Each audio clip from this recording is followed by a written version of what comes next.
Friends, இன்னைக்கு நாம் 10 என்றதுக்குள்ள இந்த படத்தோட விமர்சனத்தை தான் பார்க்க போகிறோம். If I were ever stranded on a desert island there would be 3 things I would need: food, shelter and a grip அப்படின்னு சொல்கிறாரு அமெரிக்காவோட பிரபல stage actor and film actor George C Scott. ஒரு கிரிப்பிங் ஸ்டோரி, அதை வெளிப்படுத்துகிற ஒரு நல்ல screen play, இது அமைஞ்ச படத்தோட வெற்றியை தடுக்க யாராலும் முடியாது.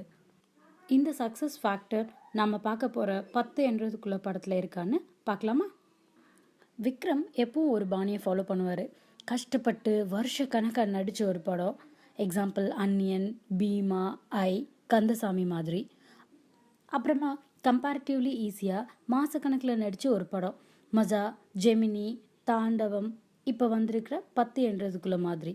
அவரோட பொல்லாத ராசி, நிறைய படம் ஃப்ளாப் இல்லைன்னா சுமார் வெற்றின்னு தான் மாற்றி மாற்றி வரும். பிளாக் பஸ்டர் ஹிட் அப்படிங்கிறது கொஞ்சம் ரேர் தான். விஜய் மில்டன் பார்த்திங்கன்னா அடிப்படையில் ஒரு கேமராமேன். நிறைய கேமராமேன்களுக்கு எப்படியாவது ஒரு படத்தை டைரக்ட் பண்ணும் அப்படிங்கிற ஆசை இருக்க தான் செய்யும். அதில் பாலு மகேந்திரா மாதிரி ஒரு சிலர் தான் ஜெயிச்சிருக்காங்க. ஆனால் நிறைய பேர் புளியை பார்த்து சூடு போட்டுக்கிட்ட பூனை கதை தான் ஆயிருக்கு. விஜய் மில்டன் சூடு வாங்கினவர், அதுவும் முதல் படத்துலையே.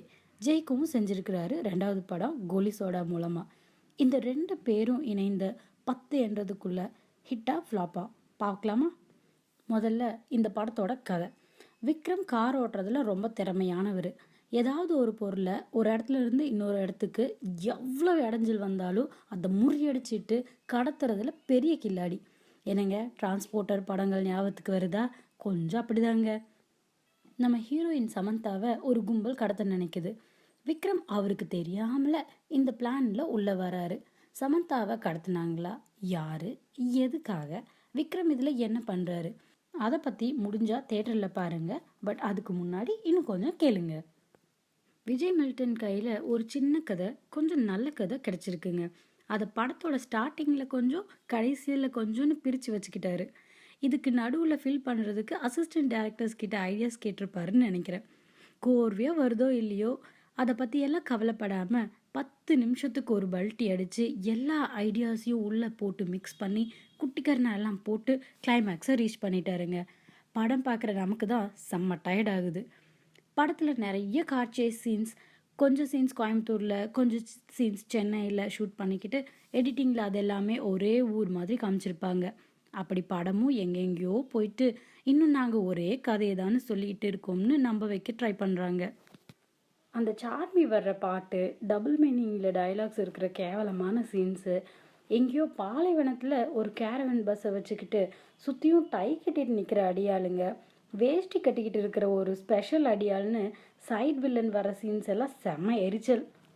ஃப்ரெண்ட்ஸ் படத்தில் நம்ம வடிவேலு சொல்லுவார் இல்லைங்களா, நீ எடுக்கிற எந்த ஆணியுமே தேவையில்லைன்னு. அந்த மாதிரி படத்தில் 40 நிமிஷம் தவிர எதுவுமே தேவையில்லை. ஒன்று இல்லைன்னா 2 பாட்டு, விறுவிறுன்னு போகிற கதைன்னு சுருக்கமாக நச்சுன்னு ஒரு மசாலா பாடம் கொடுத்துருக்கிறதுக்கு பதிலாக சுற்றுன்னு தேவையே இல்லாமல் காரில் அலைஞ்சிட்டு கடைசி 20 நிமிஷத்தில் எல்லாத்தையும் சொல்ல ட்ரை பண்ணும்போது இன்ட்ரெஸ்ட் காணாமல் போயிடுதுங்க. அந்த கிளைமேக்ஸ் கதையும் ஷோலே காலத்துல இருந்தே வந்துட்டுருக்கிற ஆண்டான் அடிமை கதை தான். ஒரே ஒரு நல்ல ட்விஸ்ட் இருக்குது படத்தில். பட் அதுக்கு அப்புறம் ஒருத்தரோட ஓவர் ஆக்டிங்கால் அதுவும் புஷ்ஷுன்னு போயிடுது. விக்ரம்க்கு இந்த படத்தில் பெரிய வேலை ஒன்றும் இல்லைங்க. ஆனால் அவருக்கு டூப் போட்டவரை கண்டிப்பாக பாராட்டணும். இருந்தாலும் அந்த சின்ன வேலையும் இன்ட்ரெஸ்டாக தான் செஞ்சுருக்காரு விக்ரம். தமிழ் பட ஹிஸ்ட்ரியில் 87,599th டைமாக லூசு ஹீரோயின் வேஷம் சமந்தாவுக்கு. க்யூட்டாக பண்ணுற பேர்வழின்னு பிராணனை வாங்குறாங்க. சமந்தாவுக்கு கிளைமேக்ஸில் கொஞ்சம் வேலை அதிகம், அவங்களும் அதிகப்படியாகவே நடிச்சிருக்காங்க. படத்தில் 3 விலைங்க, யாருக்குமே மூளை வேலை செய்யாது. பசுபதிக்கு காமெடி கலந்த ரோல். மும்பை எக்ஸ்பிரஸ் பண்ண அவருக்கு இதெல்லாம் ஜுஜுபி மேட்ரு, ஈஸியாக ஹேண்டில் பண்ணுறாரு. அபிமன்யு சிங் செம்ம சீரியஸாக இருக்காரு, நமக்கு ரொம்ப காமெடியாக இருக்குது. ராகுல் தேவ் பரவாயில்ல, அடக்கி வாசிச்சிருக்காரு. கோலி சோடாவில் வந்த 2 சின்ன பசங்க, இமான் அண்ணாச்சி, ராமதாஸ், இப்படி படத்துக்கு சம்மந்தமே இல்லாமல் கொஞ்சம் பேர் வர்றாங்க போகிறாங்க. டி இமானோட ஸ்பீட் பிரேக்கர்ஸ் எல்லாமே ரொம்ப சுமார். அதாங்க படத்தோட பாடல்கள். அந்த வ்ரூம் வ்ரூம் பாட்டு அவரோட பழைய பாட்டு, டேட டேட டேட டேட டேட டேட ஆமாங்க, அதே மாதிரி தான் இருக்குது. அனூப் சீலினோட பின்னணி இசை சொல்லிக்கிற மாதிரி இல்லை. பாஸ்கரன் ஒளிப்பதிவில் பின்னிருக்காரு.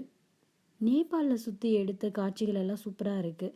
மற்ற காட்சிகளையும் அதே அளவுக்கு கவனம் செலுத்தி இருந்திருக்கலாம். எடிட்டிங் ஸ்ரீகர் பிரசாத். அவருக்கு நிறைய கமிட்மெண்ட்ஸ் போல். அவரோட சமீபத்திய படங்களில் எடிட்டிங்கில் நிறைய கோட்டை விட்டுருக்காரு. ரோடை பார்த்து போகாத கார் மாதிரி அங்கேயும் இங்கேயும் படம் அழப்பாயுது. இந்த படத்தோட விஷுவல் எஃபெக்ட்ஸ் 10 வருஷத்துக்கு முன்னாடி வந்த படங்களோட விஎஃப்எக்ஸை ஞாபகப்படுத்துது.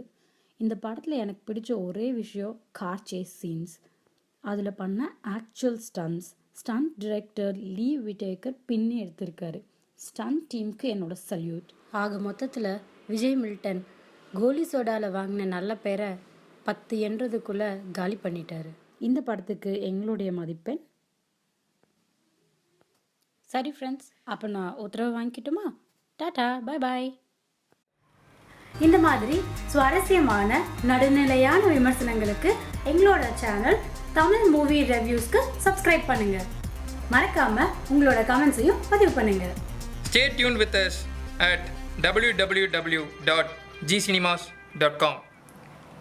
Like our Facebook page, G Cinemas, for more updates.